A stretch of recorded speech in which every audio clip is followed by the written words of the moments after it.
Як олам дуруду салом ба кулли мухлисони Барселона. Инак баъд аз таваққуфи начандон тулули дигарбора ҳамаи шуморо ба канали Барсатиҷӣ шодбош мегӯям. Умедворам ҳама хубед. ҳадди аққал ин хубию хуширо ман баҳри шумо орзумандам. То анҷоми чемпионати Испания ҳамагӣ ду даври дигар боқӣ мондааст ва пеш аз даври охирин Барселона рӯзи 28 май, яъне имрӯз, аниқтараш имшаб, на дар дили шаб, балки соати 10 бо вақти душанбе дар Камп Nou бо Малёрка доир мекунад. ба назар чунин мерасад ки баъди чемпионӣ дастаи Хави ҳанӯзам ин музаффариятро ҷашн мегиранд. ин дар ҳолест ки бисёриҳо кайҳо фаромӯш карданд ки Барселона чемпион шуда буд. гап сари ин аст ки баъди бозии ғалабаовар ки он дар сафар рух дода буд, Барселона ба худ омадан наметавонад. ду бозии охирро бошад Барселона дар хонаи худ бо Реал Соседад ва дар сафар бар Валидолид бохт. боз чӣ ки дар ду бозӣ 5 гол сар дод. ин дар ҳолест ки ин мавсим Барселона дар 30 бозӣ ҳамагӣ 9 гол сар дода буд. маълум аст ки дигар барои Барса бурду бохт ягон аҳамият надорад, аммо гуфти бобои ғулом итай бадам неда ку. ин бозӣ барои дастаи ҳариф низ ягон аҳамияти хусае надорад, зеро Малёрка дар миёнаи ҷадвал ҷойгир буда, на ба минтақаи бозиҳои аврупоӣ меафтаду на хавфи паридан аз Ла Лига таҳдидаш мекунад. ҳушу гӯши бачаҳои Барса бошад кайҳост ки ҷониби курортҳои гарму пур аз хонумчаҳои зебо кашол мебошад. шояд агар ихтиёр ба дасти онҳо мешуд, имтиёзи ин чанд бозии боқимондаро ба дастаҳои нимкулаҷон хайр карда дар ҷазираҳои Малдив ё Канар гуфти худамон позаро ёнбош гирифта Ла Лигаро аз телевизион тамошо мекарданд. аммо тақвим аст ва онро бояд мурда бозӣ кард. аммо чӣ хел бозӣ кард, албатта ин гапи дигар. мисли ҳамин ду бозии пеш, бисёриҳо ба он назар буданд ки бо назардошти иҷрои вазифаи ин мавсим дар бозиҳои боқимонда шояд Хави ҳайати омехтаро ба майдон биёрад. аммо чунон чи дидем, ягон ҳайати омехтаву помехта набуд. аз Терштеген то Левандовски ҳама дар ин бозиҳо ширкат карданд. фақат ангеза барои бозӣ набуд, вале он ақаллан барои мухлисони дар Камп Nou ҷамъшуда ё ҳадди аққал барои мухлисони дар сафар дастаро ҳамроҳӣ мекарда бояд пайдо шавад. хуб, инак бозӣ бо Малёрка, даври 37-уми Ла Лига ва онам чунон чи гуфтем дар Камп Nou. пеш аз он ки ба ҳайати эҳтимолии Барса дар ин бозӣ назар кунем, хуб мешуд ки шуморо аз чанд хабари нави гуфти бачаҳои крутои Пачка огаҳ мекардем. омодаи шуниданаш бошед, пас рафтем. дӯстон, ёдовар мешавем ки навори мо бо дастгирии ширкати 1x омода шудааст. ҳама гуна рақобатҳои футболиро маҳз бо хизматрасониҳои ширкати 1x ҷолибу диданӣ гардонед. дар 1x регистратсия осон ва пардохт аз тамоми гӯшаи канори дунё, вале муҳимтар аз он бонус то $100 дар аввалин пардохт бо промокоди TG Barsa. силкаи зарурӣ дар комментария. ба ҳама муваффақият.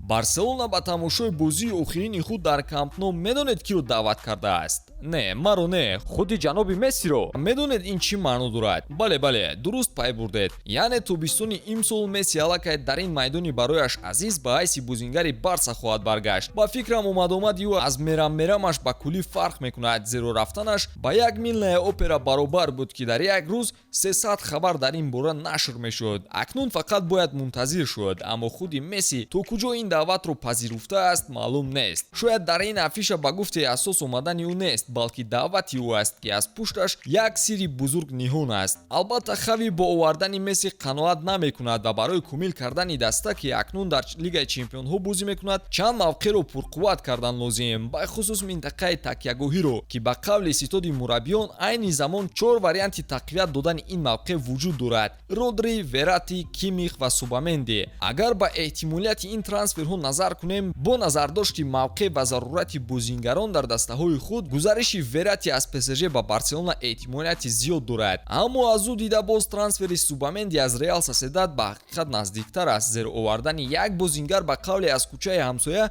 барои Барселона осонтару қулайтар аст.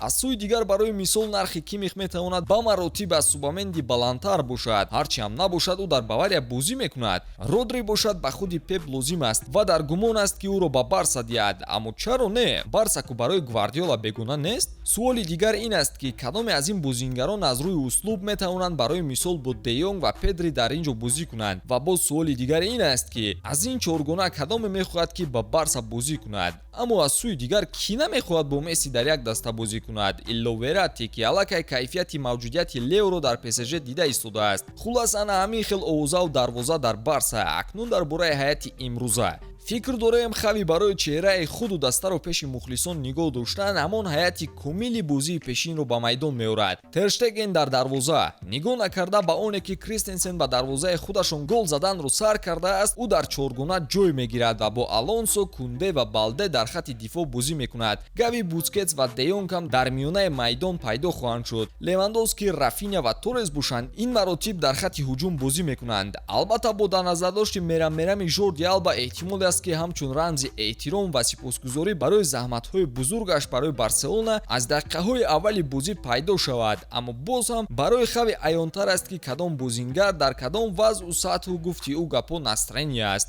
Агар гап сари Настрени равад, аниқ аст ки Жорди Алба ва Серхио Бускетс онро надоранд, аммо ин мавзӯи дигар аст. Боз ҳам рӯ меорем сари ҳамон ангезае ки дар боло гуфтем, яъне агар Барселона ин бозиро ҳам боидият, ба қавле бо иллати надоштани ангеза ё мотиватсия ҳақ дорад, аммо аз ҷониби дигар гуфти Игнат Петрович это уже слишком.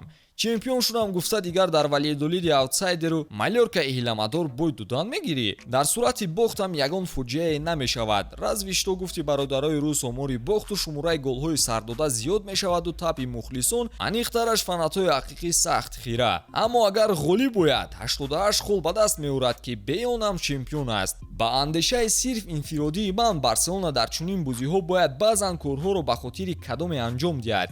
Масалан, имкон диҳад ки Серхио Бускетс ки имсол ягон гол назадааст, кабута солҳои дигар 30-40 гол мезад, ақаллан пеш аз рафтанаш як гол занад. Ҳарчанд голзанӣ чандон вазифаи ӯ нест, аммо бо ягон баҳона ӯро хурсанд кардан камоли эҳтиром мебуд. Барои Бускетси ҷигарсӯхтаи Барселона ки ҳастии худро ба обрӯи Барса фидо кардааст, ба чунин кор даст задан месазад, ё барои Алба ки дар хизмат ба Барса аз Бускетс кам намеояд. Хулоса ана ҳамин хел гапу калоча. Барои имрӯз тамом. Бозиро тамошо мекунем ва боз гапҳои нугуфтаро хоҳем гуфт. воқеан шумо метавонед ин бозиро дар каналҳои мо дар Instagram ва Telegram тамошо кунед. Между прочим, мустақиман, яъне прямой эфир. Боз зиёда аз ин фикру андешаҳои худро ҳам дар вақти бозӣ ва ҳам дар танаффусу баъди бозӣ иброз доред. мо интизори шумо. Биёед якҷо тамошо кунем. Бо умеди пирӯзии Барселона, хайр.